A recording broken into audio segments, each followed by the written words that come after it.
मंगलाचरण के लिए अपने अपने हाथों को जोड़ लीजिए। यस्य स्वयं स्वभावाप्तिरभावे कृष्णनिकर्मणः तस्मै संज्ञानरूपाय नमोस्तु परमात्मने। नमोस्तु परमात्मने। पंच परमेश्वरी भगवान की, 1008 शांतिनाथ भगवान की, परम पूज्य आचार्य श्री आदि सागर महाराज की, आचार्य श्री महावीर कीर्ति महाराज की, आचार्य श्री विमल सागर महाराज की, आचार्य श्री तप सम्राट सरस्वती सागर महाराज की, आचार्य गुरु सुंदर सागर महाराज की, अहिंसा महेश्वर धर्म की, दिलवाणी माता की, माता जी की जय। हरिका संघ की। जीवन के घटक में कई बार मृत्यु का शंखनाद होता है, लेकिन हम इतने भूले और भ्रमे हुए हैं कि हम उस शंखनाद को सुन नहीं पाते, अथवा सुन करके भी अनसुना कर देते हैं। जिस प्रकार से हम बाजार में जाते हैं, बाजार में बहुत सारी दुकानें लगी रहती हैं, सबको देखते हैं पर देखते हुए भी उन पर उपयोग नहीं लगाते। जिस दुकान से हमको खरीदना है केवल उपयोग कहाँ रहता है, उसी दुकान की ओर हमारा उपयोग रहता है। लेकिन जो छोटे बालक होते हैं, यदि उसको लेकर के हम बाजार में जाएं तो वो हर दुकान में चीज देखता है और लेने की इच्छा करता है। मिठाई की दुकानें यदि लाइन से लगी हुई हो और हम छोटे बालक को लेकर के जाएंगे तो वो हर मिठाई की दुकान पर जो उसको अच्छा लगेगा तुरंत मांगने लगेगा। लेकिन हम क्या करेंगे, हमको मालूम है कि हमको ये रसगुल्ला खरीदना, तो हम केवल रसगुल्ले पर ही पूरा फोकस करेंगे, बाकी बहुत सारी मिठाइयाँ, लेकिन हमारा लक्ष्य उस तरफ होगा क्या। लेकिन छोटा बच्चा है, उसका मन चंचल है, वह यह भी मांग रहा है, वह भी मांग रहा है, तरह तरह की सारी चीजों को मांग रहा है। इसी तरह से हमारी परिणति है, संसारी जीवों की परिणति है कि वह एक पर फोकस नहीं कर पाता, कभी यहाँ भटकता है, कभी वहां भटकता है, मृत्यु को सामने देख रहा है और उस पर फोकस नहीं करता। उसका फोकस कहाँ रहता है, पंचेंद्रिय के विषयों में सबसे ज्यादा फोकस रहता है। इस पर फोकस रहता है पंचेंद्रिय के विषय में, यह मेरी भूख शांत हो जाए, यह मेरी क्या हो जाए, अब मैं सो जाऊं, अब मैं क्या कर लूं, अब मैं अच्छा अच्छा संगीत सुन लूं, अब मैं अच्छे अच्छे चित्र देख लूं। पूरा समय उसके दिमाग में पंचेंद्रिय के विषय भोगों के अलावा कुछ चलता है क्या?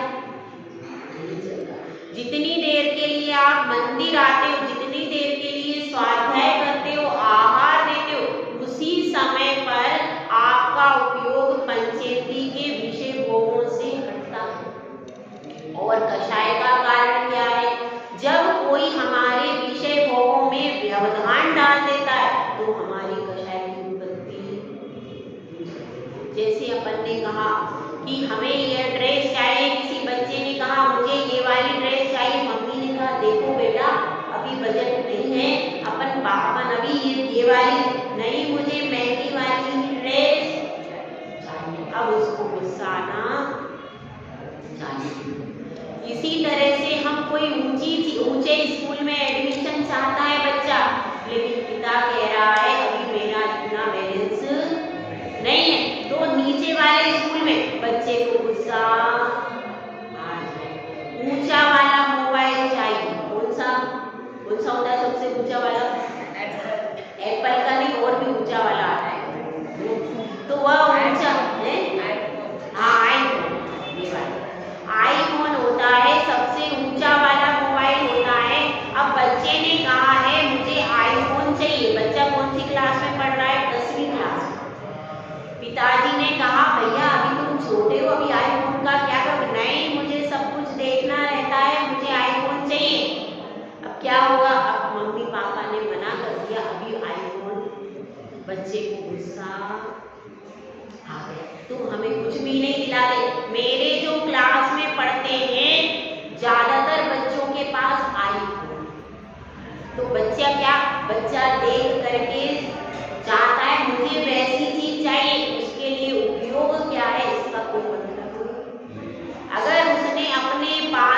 दोस्त में, अपने पड़ोसी के बच्चे जो उसके समान है, यदि उसके पास कोई ड्रेस, कोई चीज, कोई साइकिल यदि देख ली तो वो अपने मम्मी पापा से कहेगा मुझे वही चाहिए, उसके लिए उपयोग हो अथवा न।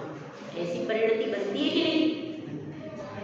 तो यह हमारी परिणति बनती जा रही है कि हमारा मन विषय भोगों की तरफ जा रहा है। तो विषय भोग कैसे होंगे इसको निर्धारित कौन करता है? कितना है, कितना धन आपके पास है, उसी क्वालिटी का आपका घर होगा, उसी क्वालिटी के आपके वस्त्र होंगे और उसी क्वालिटी की आपके पास सारी विषय भोगों की सामग्री मिलेगी। धन कम और ज्यादा होने से हो सकता है आपकी थाली में क्या है 4 आइटम हो और दूसरी थाली में 8 से 10 आइटम हो, इतना ही अंतर हो सकता है। रोटी तो आप भी खाओगे, दूसरा वाला भी खाएगा, उसमें कोई अंतर है। लेकिन एक 4 आइटम खा रहा है, 10 आइटम खा रहा है, धर्म का धन से कोई संबंध नहीं। सामान्यतः आजीविका के साधन आज हर जैन कमा ही लेता है। बहुत कम होंगे ऐसे जैन जिनके पास आजीविका के साधन नहीं होते। पूरे भारत में जैन समाज का एक भी भिखारी नहीं। क्यों? क्योंकि जैन लोग समृद्ध ही होते हैं, उसमें 99% तो व्यसनी नहीं होते। कदाचित कहीं कुसंगति से बिगड़ करके कहीं करने लगे, वो बात एक अलग है। कुसंगति में आजकल लोग नवोदित जो बच्चे वो बिगड़ रहे, लेकिन वो जन्म से व्यसनी तो, इसलिए वे हमेशा धन से समृद्ध होते और धर्म से भी समृद्ध होते। तो थाली में 4 वस्तु हो सकता है वो प्रतिदिन पूजन करता है, प्रतिदिन अभिषेक करता है, तो पुण्य रूपी संपत्ति से समृद्ध ज्यादा भी हो सकता है। और एक की थाली में आज तो 56 आइटम है, लेकिन वर्तमान में वो मंदिर का मुंह भी नहीं देखता, तो अब वह पुण्य रूपी समृद्धि से आगे समृद्ध नहीं होगा। लेकिन उसकी थाली में भले ही आज 4 ही चीजें, लेकिन वह प्रतिदिन मंदिर जाता है, अभिषेक किए बिना मुंह में पानी भी नहीं डालता है, स्वाध्याय करता है, साधु की सेवा करता है। वो जितनी उसकी शक्ति है, भाई उसकी शक्ति कम है, जितनी शक्ति है तो वह कुछ नहीं है तो अपना गेहूं से आटा पीस करके ही चोखे में दे रही है कि मैं कुछ नहीं कर सकती, तो कम से कम मेरे पास गेहूं है तो मैं उसको ही शोधन करके आटा, शुद्ध आटा पीस करके क्या दूंगी, चोखे में दूंगी। तो कम से कम अपना द्रव्य तो वह दे ही रहा, इतना वह कर रहा है, तो इससे भी उसके पुण्य की संपत्ति बढ़ती जा रही है। तो भले ही आज उसके पास 4 हैं, लेकिन उसके पास पुण्य उस व्यक्ति से कहीं ज्यादा। तो यही कार्य हमको करना है, क्या कि वर्तमान काल की परिस्थिति सबकी अलग अलग हो सकती है। किसी के पास ज्यादा है, किसी के पास कोटियां हैं, 4-4, 5-5, किसी के पास एक ही मकान है, सबके पास, किसी के पास सीमित है, किसी के पास ज्यादा है। तो अपने को वर्तमान परिस्थिति से कोई मतलब नहीं, भविष्य को देखना है। भविष्य में हम सबको परमात्मा बनना है कि नहीं बनना। तो भविष्य की स्थिति को देखने के लिए क्या करना पड़ेगा, यही प्रश्न है उस प्रश्न कुमार का। सभा में उसने पूछा है, ठीक है आज मेरी परिस्थिति 19 है, मैं देख रहा हूँ पड़ोस में जो है उसके पास 4-4, 5-5 गाड़ियां हैं, लेकिन भविष्य में मैं परमात्मा बनना चाहता हूँ, भविष्य में मैं इस स्थिति को सुधारना चाहता हूँ, तो मुझे क्या करना है। वर्तमान की स्थिति तो सबकी अलग अलग है, वो तो जैसा जिसकी पैतृक संपत्ति थी, जैसे जिसके कर्म थे, उसके अनुसार उसको मिल गया। लेकिन अब भविष्य को कैसे सुधारे, भविष्य का निर्माण कैसे करें, इस प्रश्न का उत्तर गुरुदेव यहाँ पर दे रहे हैं। त्यागाय शेषे वित्त संचिनोति स्वशरीरा सपंकेन स्नास्यामीति विलिम्पिति। गुरुदेव कह रहे हैं त्यागाय शेषे वित्त संचिनोति।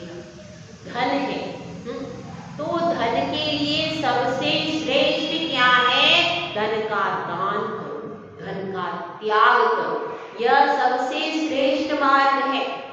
इसकी अपेक्षा क्या, वित्त संचिनोति है, और उसका संचय करना श्रेष्ठ कार्य नहीं है। धन का संचय करना श्रेष्ठ कार्य नहीं है।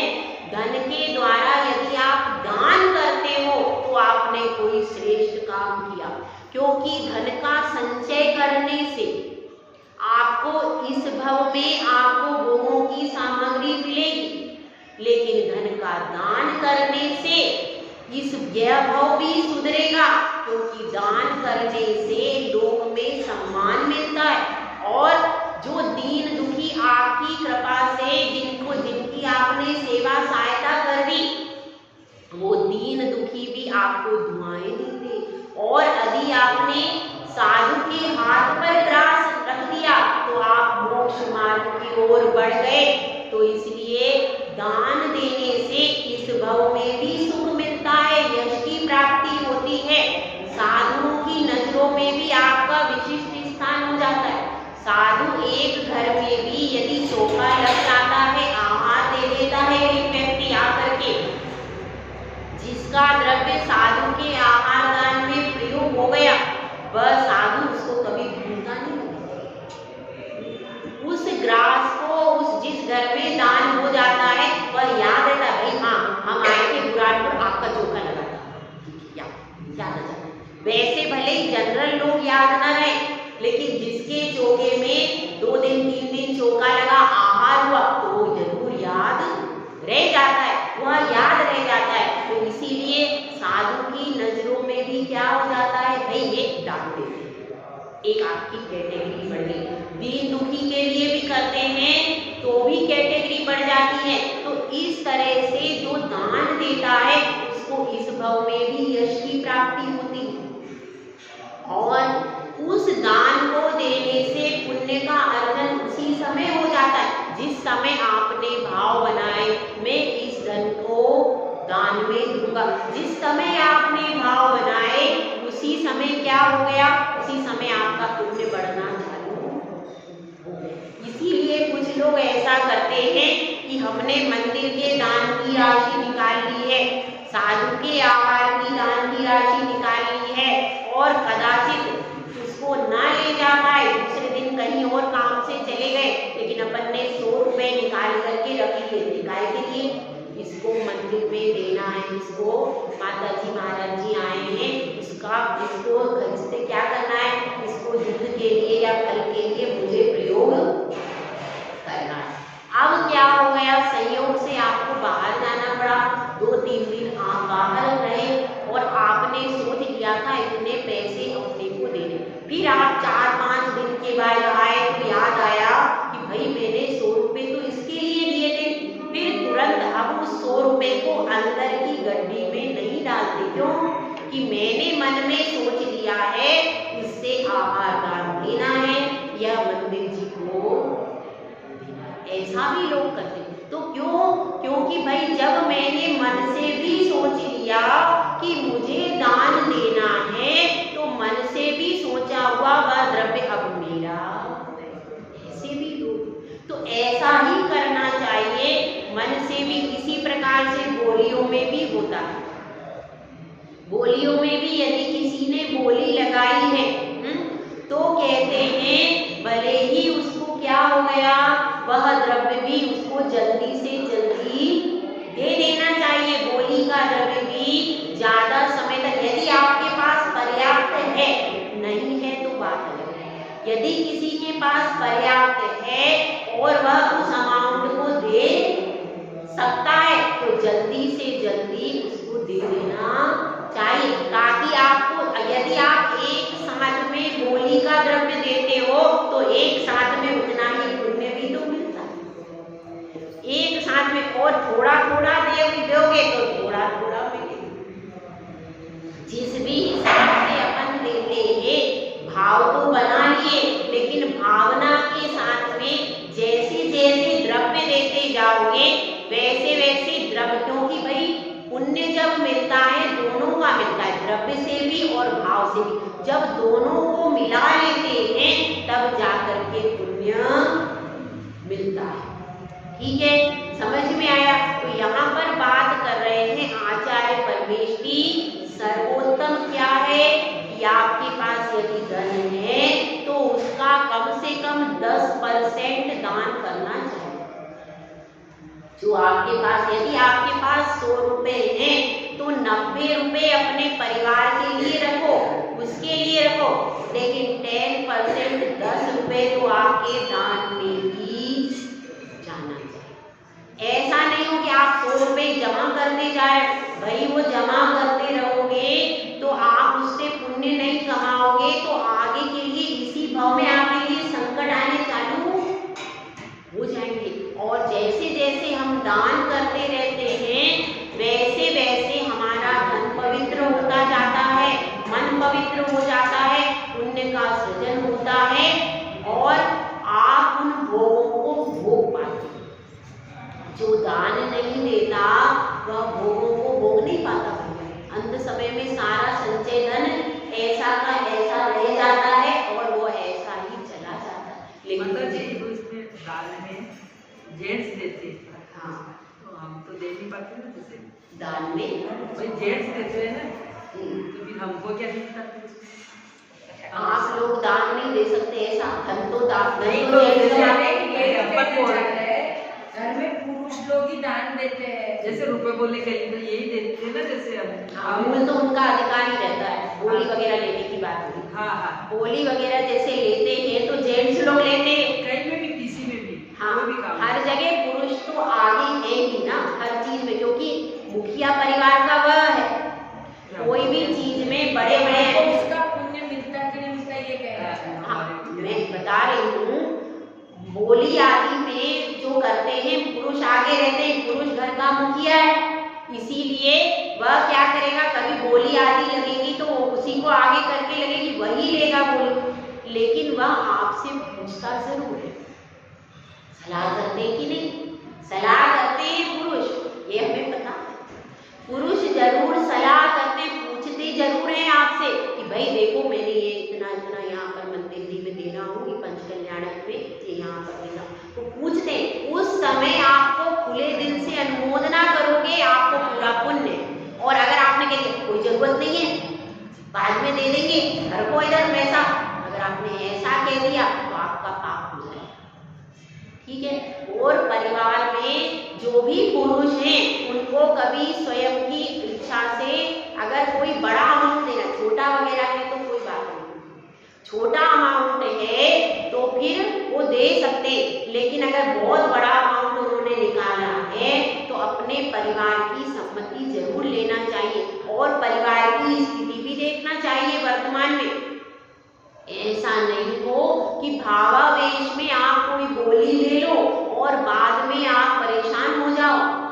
दान करने का मतलब यह है जैसे फूल से पराग लिया जाता है, भंवरा फूल से क्या लेता है, पराग में से ले लेता है, लेकिन फूल को कोई कष्ट। ध्यान रखना, दान वही है जो इतना ले भी लिया जाए और पता भी ना चले। अब भंवरा अपना रस लेकर के आ जाता है, उनको कोई परेशानी होती है क्या? बस इसी तरह से दान दिया जाता है कि आपके पास जो आपके घर में परिवार में आकुलता नहीं होना। मान लो बच्ची का एडमिशन कराना है, अब आपको एडमिशन कराना है और उस समय पर आपको राशि देनी है, उसी समय पर आपने कोई बड़ी बोली ले ली तो घर में क्या हो जाएगा? अतिश्री महाभारत कथा। ऐसा नहीं करना। घर परिवार के लोगों की परिस्थिति भी देखना है आपको कि इस समय पर मेरे परिवार की स्थिति क्या है, इस समय पर मेरे परिवार में मुझे एडमिशन कराना है अथवा पत्नी बीमार है उसके इलाज की जरूरत है, और अब आपको डॉक्टर को पेमेंट करना है, इधर आपने गोली बड़ी ले ली, इधर आपको पैसा देना इधर था, तो घर की भी पूरी परिस्थिति देख करके जितनी आपकी क्षमता है उतना दान देना, और घर में कोई ऐसी प्रॉब्लम नहीं है, पर्याप्त है तो पर्याप्त दोनों हाथ लीजिए, यही सयानों का दीजिए बनाने।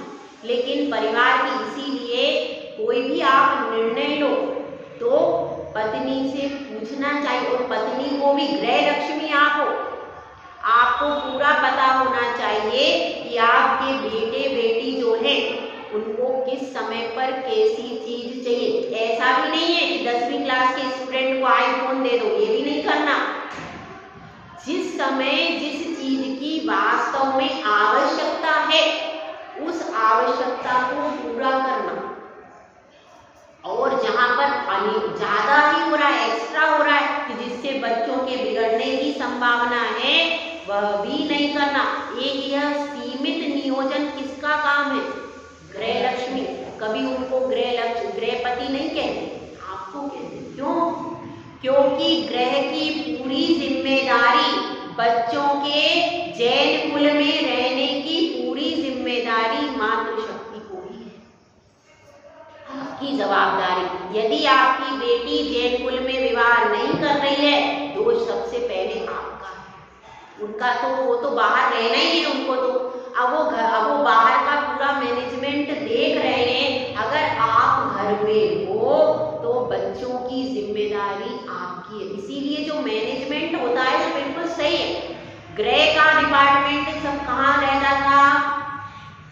स्त्रियों के हाथ, और बाहर का पैसे का धन का मैनेजमेंट रहता था पुरुषों के हाथ में। तो वह सही चीज थी, बिल्कुल सही चीज थी। उस अवस्था में बच्चों में संस्कार रहते थे, क्योंकि बच्चों के पालन पोषण की पूरी जिम्मेदारी कौन निभाएगा? वह कहाँ जा रहे हैं, किससे मिल रहे हैं, उनकी संगति क्या है, ये सब देखती थी महिलाएं। तो बच्चे कैसे रहते? कंट्रोल में रहते थे, सुसंस्कारित रहते थे, और फिर उनके पांव बाहर नहीं जाते। यही कारण था। क्यों? क्योंकि एक एक व्यवस्था आप दोनों संभाल सकते हो अलग अलग। यह मैनेजमेंट अलग है, घर का मैनेजमेंट अलग है, और बाहर का मैनेजमेंट अलग। यदि आप दोनों संभालने जाओगे ना, कंफ्यूज हो जाओगे। एके साधे सब सदे, सब साधे सब जाए। क्या कहा? एक को साधते हैं तो सब सद जाते। इसी प्रकार से गृह व्यवस्था यदि रहती है, गृहिणी क्या है? उसको गृहिणी कहते हैं, उसको गृह लक्ष्मी कहते हैं। हमारी भारतीय सभ्यता के शब्द है गृहिणी, गृह लक्ष्मी। क्यों कहते हैं? क्योंकि घर का पूरा मैनेजमेंट, परिवार का पूरा मैनेजमेंट उसके हाथ में है। किसको कहाँ जाना है, बच्चों को कैसे रखना है, दादा दादी है उनको भोजन कब देना है, कैसे देना है, उनकी सेवा कैसे करना है, यह सारे मैनेजमेंट होते थे गृहिणी के हाथ में। और वह पर्याप्त, और धर्म का भी, क्योंकि उसको क्या कहते हैं, क्या नाम दिया? धर्म पत्नी भी उसी को कहते हैं। क्यों? क्योंकि धर्म की भी धुरा का उसको ध्यान है कि भाई मंदिर जाना है, दादा दादी को भी मंदिर ले जाना है, छोटे बच्चों को भी मंदिर के संस्कार डालना है, और स्वयं भी पूजन करना है। तो वह स्वयं भी धार्मिक रह सकती है, परिवार को भी धर्म में रख सकती है। तो इन सब का काम, ये भी तो एक काम है कि नहीं? ये भी बहुत बड़ा काम है, क्योंकि लाखों करोड़ों की संपत्ति है, लेकिन आपके बेटा बेटी अन्य जगह चले गए, अन्य धर्म में चले गए हैं, और वहां जाकर के उनके जीवन की तीसरी हो गई। तो ये सब अच्छा है क्या? तो ये भी अच्छा। इसीलिए घर का डिपार्टमेंट अलग है और बाहर का डिपार्टमेंट अलग है। और हमारे धर्म में यही बताया जाता है कि गृहिणी घर को संभाले और पुरुष बाहर को संभाले, क्योंकि घर घर में रह करके उसका शील ज्यादा सुरक्षित है स्त्री का। तो इसलिए बहुत सारी चीजें हैं जो कि पुरानी प्राचीन सभ्यता में बताई, वो सब सही है, लेकिन हमको क्या लगता है दोनों कमाएंगे, दोनों खाएंगे, और बच्चे कहाँ जाएंगे, बच्चे आया पे जाएंगे। तो ऐसी स्थिति है जो हमारी सभ्यता है, संस्कृति है, उसके निर्णय भले ही कितना भी काल बीत जाए पर वो सब आज भी सही है। अपनी बात चल रही है। त्याग्याय श्रेयसे वित्तः म वित्तः संचिनोतिया। धन को संचय करने में कोई महानता नहीं है, सभी कर लेते हैं, उसमें क्या महानता।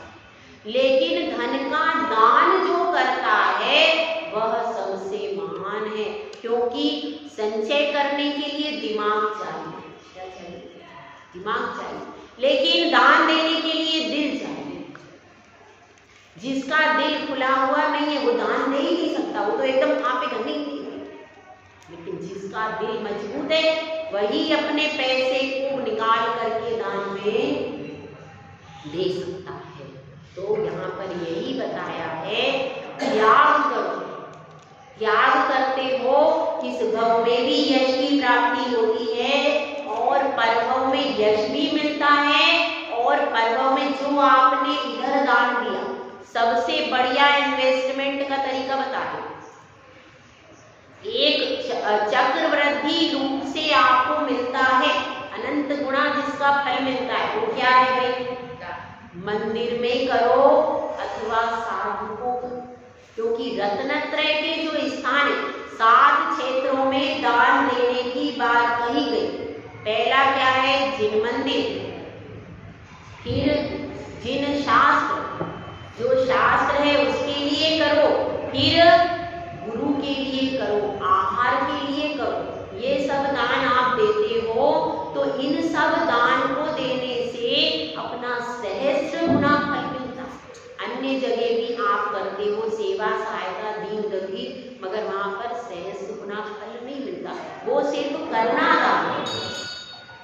एक होता है पात्र दान, एक होता है समदत्ति दान, और एक होता है करुणा दान। 3 प्रकार का दान बताया। पहला कौन सा है? पात्र दान। मतलब कौन कौन आ जाएगा उसमें?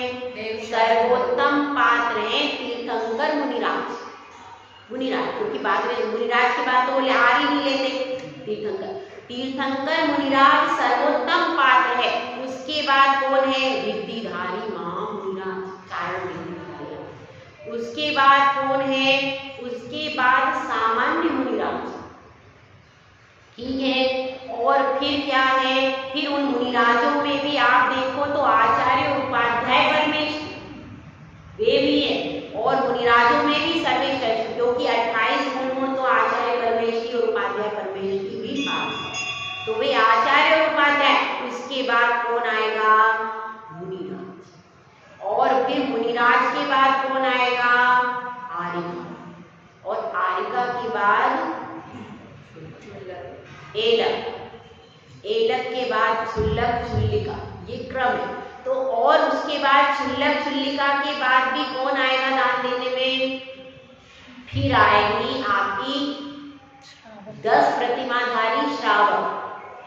फिर इस प्रकार से क्रम से घटते घटते आप आ जाओ 2 प्रतिमा तक। फिर 2 प्रतिमाधारी श्रावक के बाद आ जाओ सम्यक दृष्टि पर। ये जिन शासन के अनुसार पात्रदान बताया। सम्यक दृष्टि श्रावक भी यदि कोई है, आपने उसको भी भोजन करा दिया तो आपका पात्रदान हो गया। इसके अलावा दूसरा क्या है? करुणादान। करुणादान मतलब क्या है?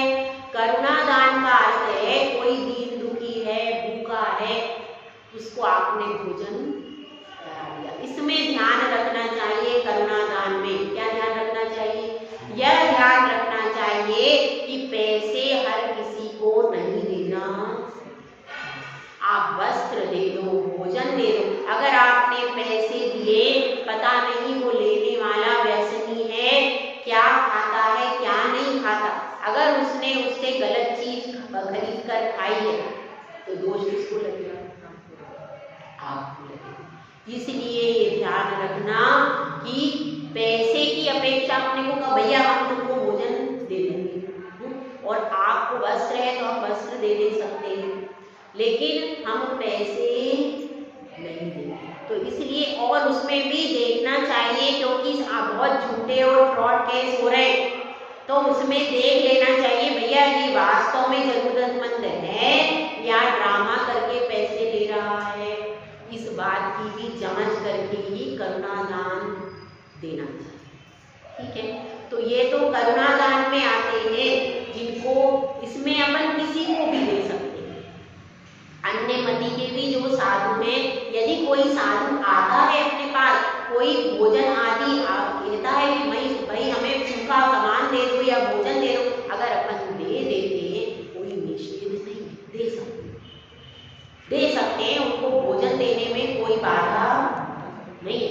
लेकिन वो पात्र दान में नहीं आएंगे तो कुपात्र दान में समझ में आएगा, क्योंकि मिथ्या दृष्टि पात्र को देने के बाद वो कुपात्र दान।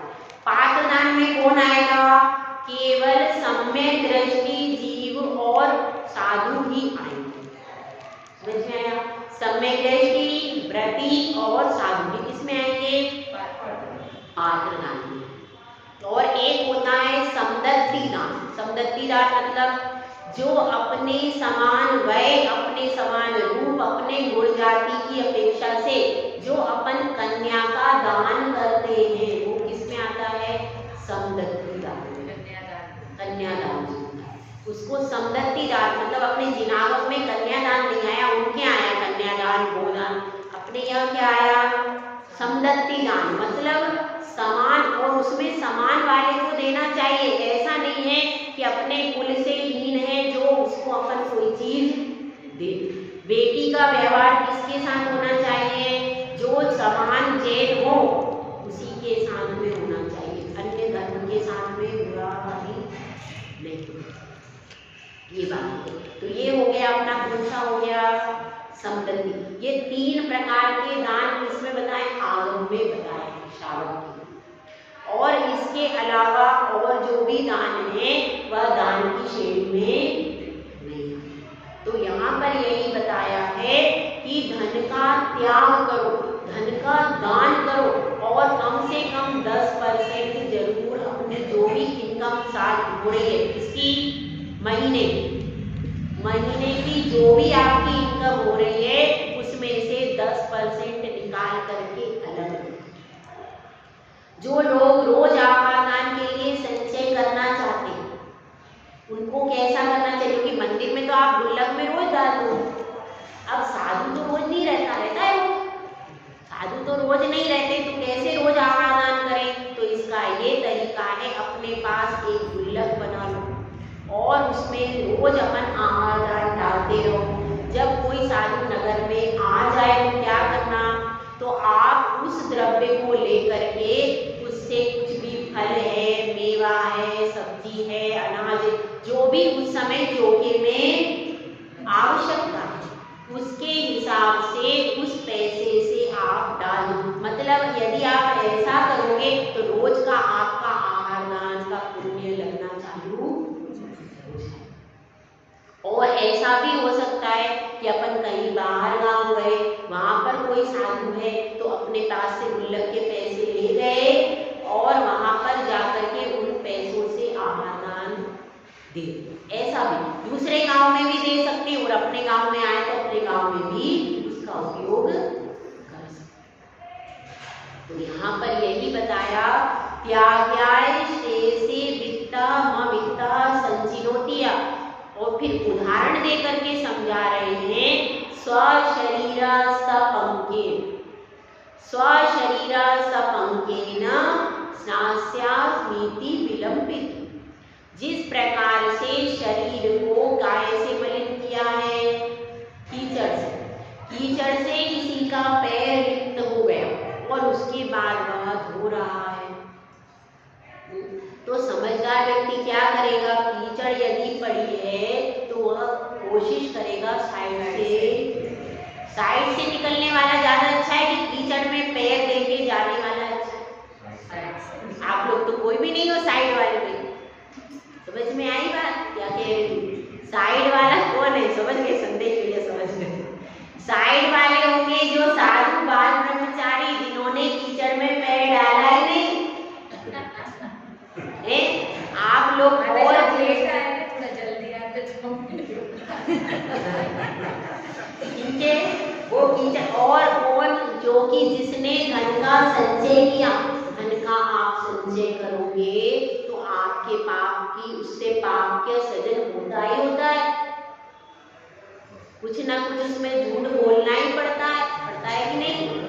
झूठ तो बोलना ही पड़ता है और उसको संरक्षण करने में जीव की हिंसा होती है। तो उससे आपके पाप का थोड़ा तो सृजन है। उस पाप को धोने के लिए ही दान दिया। इसलिए क्या कह रहे हैं, जो धन है उससे हमारे पाप का जो मलिनता है वो लग गई गृहस्थी के लिए। गृहस्थी की बात हो रही है और अब उनको वैराग्य के पद पर अग्रसर करना है, क्योंकि आचार्य पूज्यपाद स्वामी को समझ में आ गया है कि ये प्रश्न कुमार दीक्षा लेगा, वे निमित्त ज्ञानी है, उन्होंने समझ लिया।